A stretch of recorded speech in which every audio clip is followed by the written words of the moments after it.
Hello, my name is Shirleen Kwong, and this project was created for the Intro to Neuroscience class at UC Riverside.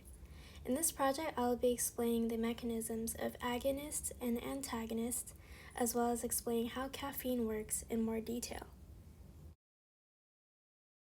Starting off with agonists and antagonists, an agonist drug binds to a receptor in order to activate it.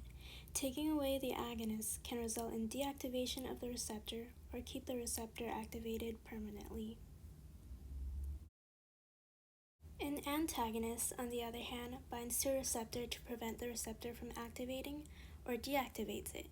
There are three types of antagonists. A competitive antagonist, in particular, competes with the intended drug by binding to the receptor, leaving no space for it. This is also known as a direct antagonist. The antagonist directly competes for the same site the agonist is supposed to bind to. A non-competitive antagonist binds onto a site at a site other than the intended area for the agonist to deactivate the receptor. This is also known as an indirect antagonist.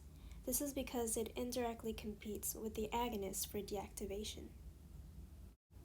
Lastly, a chemical antagonist binds to the agonist itself to change the shape and prevent it from binding onto the site on the receptor. Agonists and antagonists can also be classified to either full or partial depending on how much their actions affect the receptor. Full agonists and antagonists fully activate or suppress neurotransmitter action. Partial agonists and antagonists activate and suppress the receptor only to a certain degree.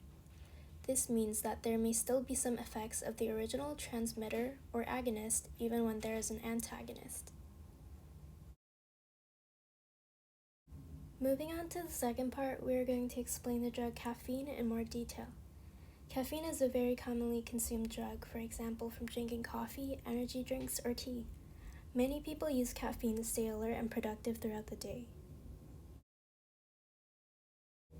Caffeine molecules are water and lipid soluble, meaning they pass through the blood-brain barrier quickly, making this drug fast-acting. Caffeine is a competitive antagonist, meaning that it competes to prevent the activation of a receptor.